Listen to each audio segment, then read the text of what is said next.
Madame, Monsieur, bonsoir et bienvenue au journal régional d'Alizé, édition de 19 h. Nous sommes le dimanche 19 juin. Merci de nous suivre et merci de votre fidélité. Un incident peu banal hier à l'aéroport Paul Caraïbes avec la compagnie Corsair qui a dû annuler à destination de Paris-Orly un de ses vols transatlantiques. Les passagers en ont été bien sûr contrariés, mais surtout stupéfaits en apprenant la cause de cette annulation. Les explications d'Éric Pommier. Le vol SS 927 Pointe-à-Pitre Paris-Orly annulé et donc l'avion de la compagnie Corsair cloué au sol, voilà qui a créé la grogne des passagers hier. Selon un d'entre eux joint par téléphone, la raison de cette annulation serait due à des oiseaux dans les réacteurs de l'appareil. C'est l'unique information qui a été divulguée aux passagers. Quoi qu'il en soit, voilà l'occasion de pointer du doigt une problématique, le risque aviaire, autrement dit en aéronautique, le risque de collision entre les oiseaux et les aéronefs. Ce risque est principalement localisé à basse altitude, durant les phases de décollage ou d'atterrissage. Le point d'impact est généralement situé sur le nez de l'appareil, les bords d'attaque des ailes et les réacteurs. Les cas d'ingestion d'un volatile par un réacteur sont facilités en effet par l'aspiration présente à l'avant du réacteur et peuvent présenter des conséquences graves du fait de la vitesse élevée de rotation des ailettes du compresseur qui atteignent leur vitesse maximale pendant la phase de décollage. Et une perte de propulsion d'un ou plusieurs réacteurs dans ces phases critiques à faible altitude et faible vitesse laisse très peu de marge de manœuvre au pilote et peut entraîner un crash.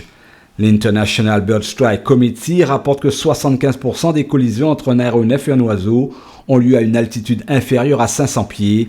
Les chiffres sont impressionnants. Tous les 5 ans, il y a 5 à 6 000 incidents avec des volatiles dans l'aviation civile, dont près de 800 en France. À peu près 15% d'entre eux sont jugés sérieux, explique-t-on à la DGAC, la Direction Générale de l'Aviation Civile. Alors, quelle solution ? La prévention de ce risque consiste à réduire la présence d'oiseaux dans les alentours des aéroports. Les moyens mis en œuvre pour lutter contre ce risque sont les battues, la chasse réglementée ou les alarmes sonores. Un gros travail est également fait dans l'aménagement des aéroports. Pas de mares ni d'arbres propices à servir de perchoir aux volatiles. Pas de fleurs ou d'herbes hautes où ils pourraient être tentés de faire leur nid. De notre côté, les constructeurs sont soumis à une réglementation de plus en plus sévère.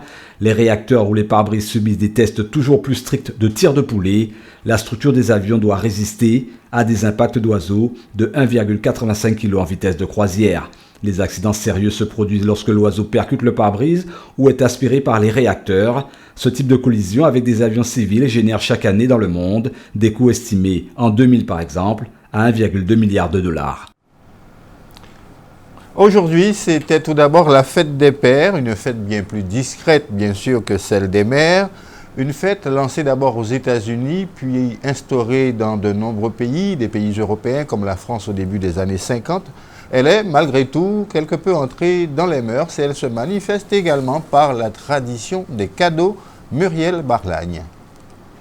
Pour la fête des pères, les enseignes spécialisées dans le bricolage font toujours recette.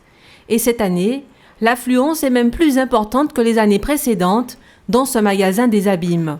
Les épouses, surtout, sont à la recherche de cadeaux, le plus souvent plutôt classiques. Nous avons mis en avant l'outillage, parce que nous vendons l'outillage, des mallettes à outils, des nettoyeurs haute pression.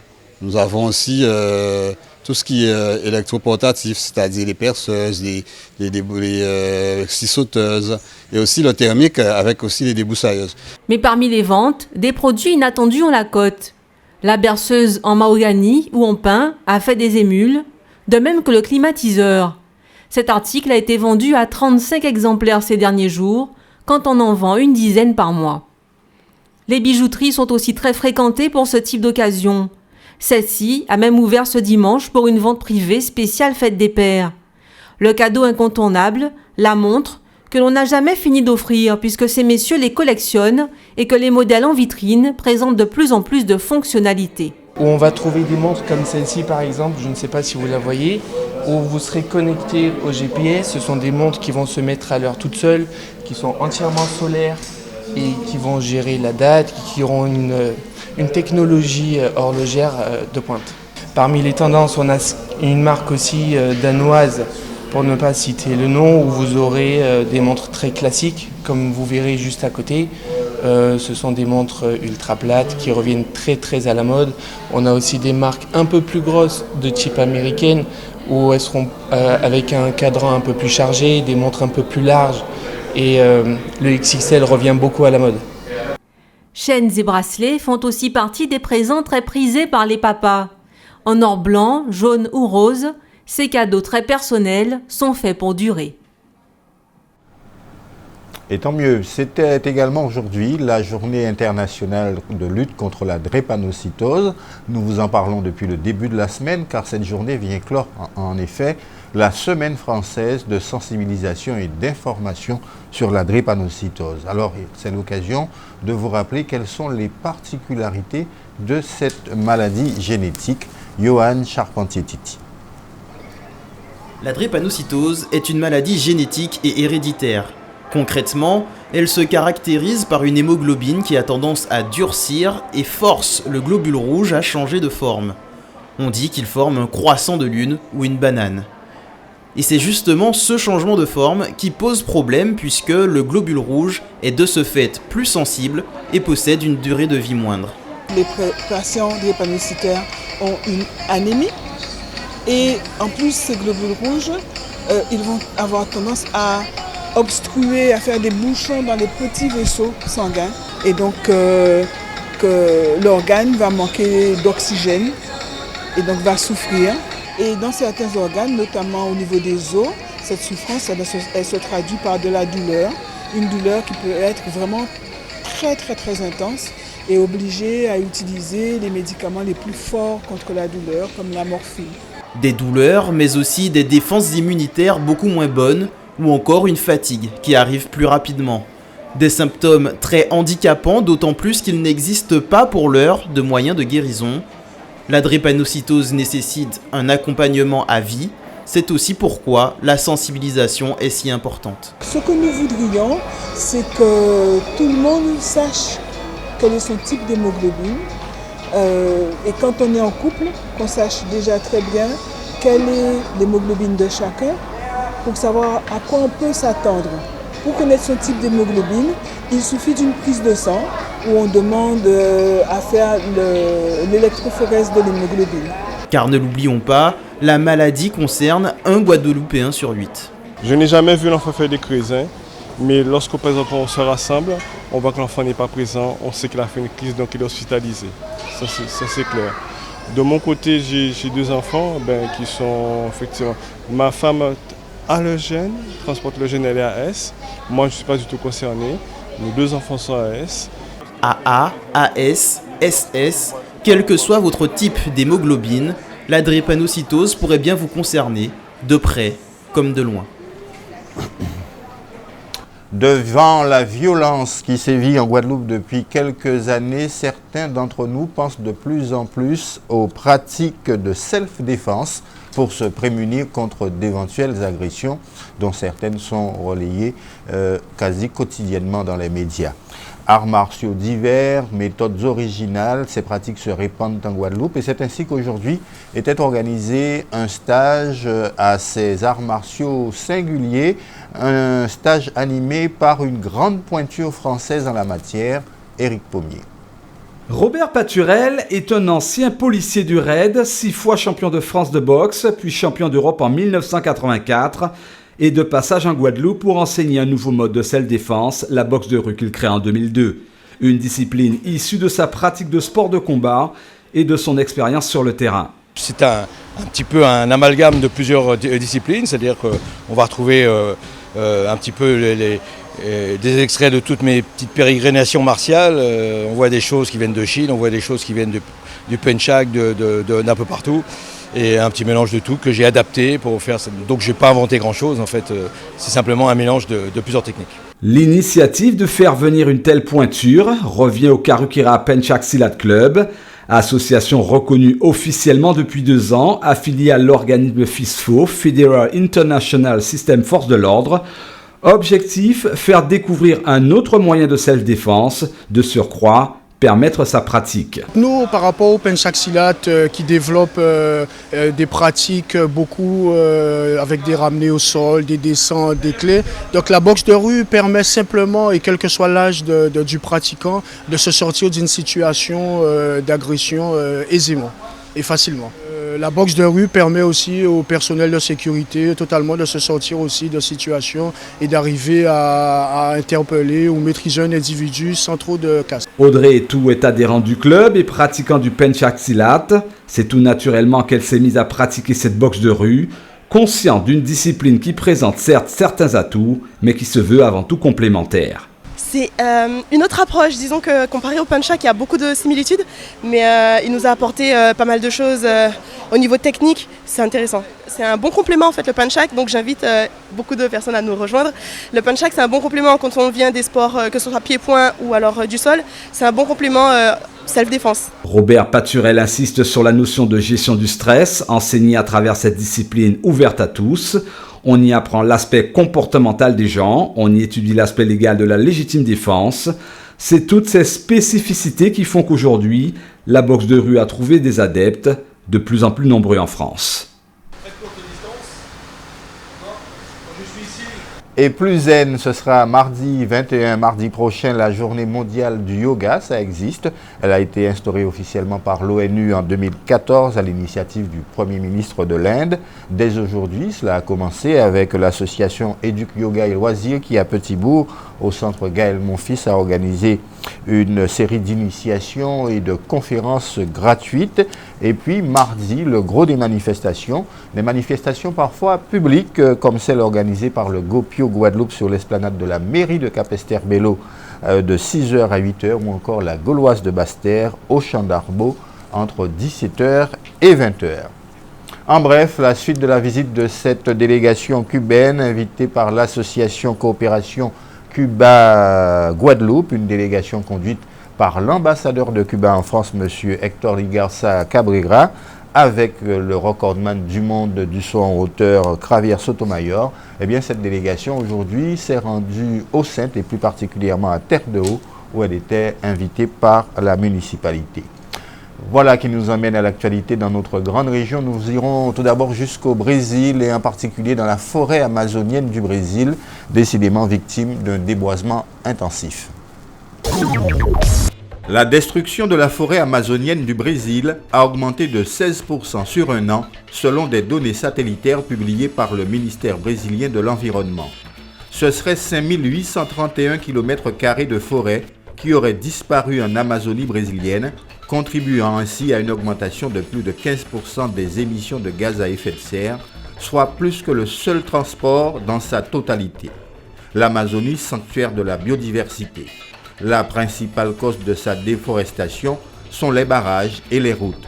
Le Fonds mondial pour la nature a recensé pas moins de 250 projets de construction de barrages et 20 projets de construction de routes, autant d'atteintes sévères à l'hydrologie et à l'écologie des écosystèmes d'eau douce, outre la destruction de pans entiers de forêts. Difficile pour autant d'arrêter ces projets en cours, surtout quand la Chine annonce le financement d'importants projets au Suriname, au Venezuela, au Guyana et au Brésil, au nom du progrès économique. Les Amérindiens sont menacés de plus en plus d'isolement et d'exode. Face à ce désastre, le Fonds mondial pour la nature préconise la mise en œuvre urgente de mesures supra-étatiques et la Guyane pourrait jouer un rôle important en tant que vitrine européenne de la préservation de la forêt amazonienne. Près de 3 millions de Latino-Américains ont replongé dans la pauvreté depuis l'an dernier.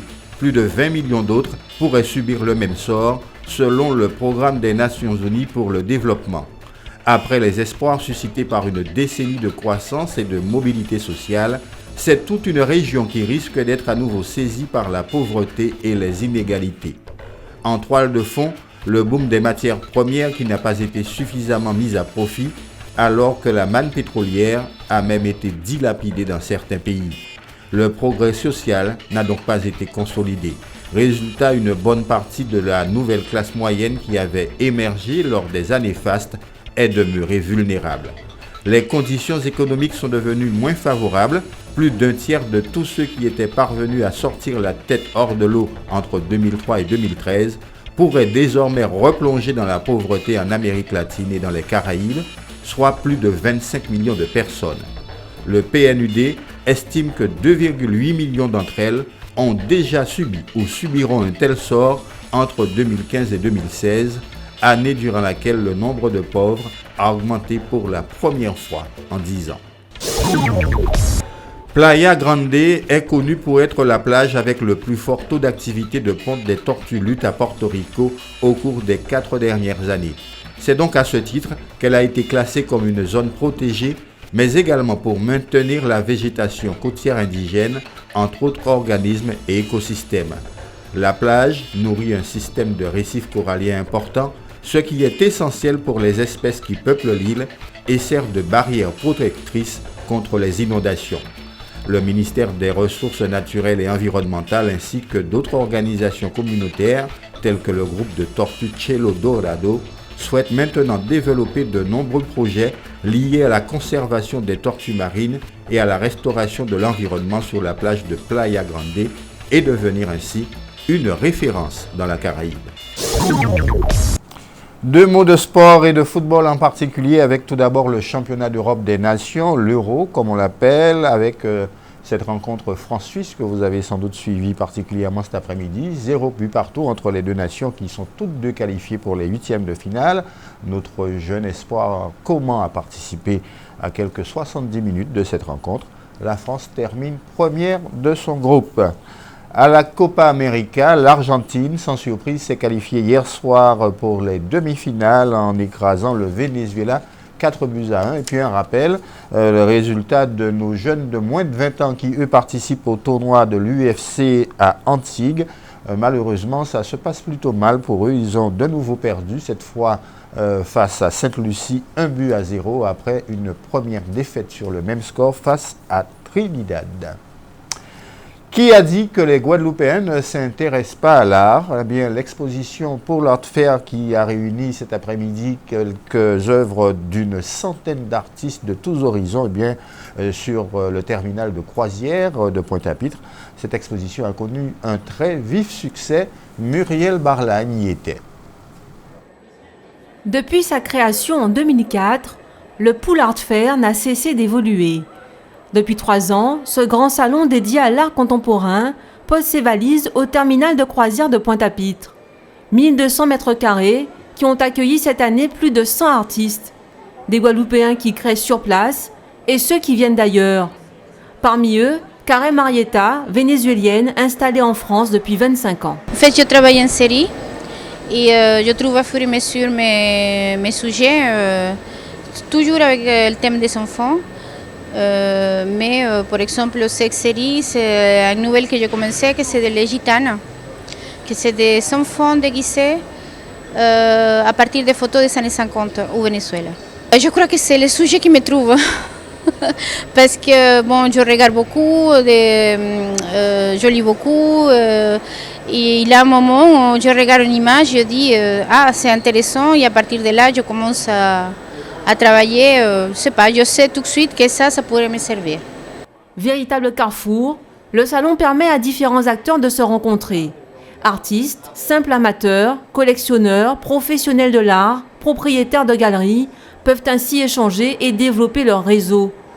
Pour l'association Art on the Road, c'est l'occasion de faire connaître son projet. La Galerie Nomade, une galerie itinérante qui fera sa première exposition en septembre prochain. L'idée est de présenter tous les trimestres environ une expo en solo d'un artiste qui aura le plaisir de venir nous faire découvrir son travail et qui viennent qui vivent en tout cas et travaillent à l'étranger. Donc ça peut être aussi bien selon les artistes en République dominicaine comme aux États-Unis, en Europe ou en France. Et donc sur une base trimestrielle, des expos qui dureront sur 3 semaines maximum, un mois, dans des lieux à découvrir à chaque fois, mais dédiés à l'exposition. Les visiteurs ont répondu présents à ce rendez-vous culturel qui ambitionne de développer le marché de l'art en Guadeloupe. Certains se sont laissés tenter et n'ont pas hésité à acheter. D'autres sont venus par simple curiosité ou pour des raisons professionnelles. J'ai appris par des copains qu'il y avait une exposition d'art. Je me suis dit, en plus, je ne savais pas qu'il y avait ce genre d'activité parce que je suis nouvelle en Guadeloupe. Donc là, c'est une réelle surprise. Franchement, il y a de tout, hein, de l'art abstrait, de la peinture, du collage. Il y a un peu de tout, quoi. Agréable surprise. Et j'ai même pas fait tous les stands encore. Donc franchement, j'espère que ce genre d'événement aura toujours lieu. En fait, je connais le salon, donc je crois que j'en suis à ma 3e édition. Et donc, je suis chercheur universitaire, donc je travaille sur la diaspora, les arts de la diaspora. Et donc, c'est l'une des raisons pour lesquelles je suis là, donc pour poursuivre un travail commencé il y a quelque temps. Et donc, voilà, je suis là aujourd'hui pour rencontrer les artistes, voir les œuvres de nouveaux artistes ou des artistes confirmés. Donc, voilà. Les organisateurs du salon comptent bien continuer à le faire évoluer. Il est question de l'améliorer encore l'année prochaine, avec par exemple l'aide d'un directeur artistique pour penser les stands. Avant de nous séparer, le temps qu'il fera sur notre archipel demain, bien après les orages de ces dernières 48 heures, il fera beau, quoique le ciel restera quelque peu nuageux. Il n'y aura cependant qu'une très faible probabilité de pluie. Nous connaîtrons cependant un nouvel épisode de brume de sable. Alors attention aux personnes fragiles et notamment aux malades des voies respiratoires. La moyenne des températures, 28 degrés. Dans un instant, l'actualité dans le reste du monde et puis une autre soirée qui sera consacrée au magazine Les Docs de l'Info. Je vous donne rendez-vous demain, 12h30, pour le retour de l'actualité régionale. Excellente soirée et à demain.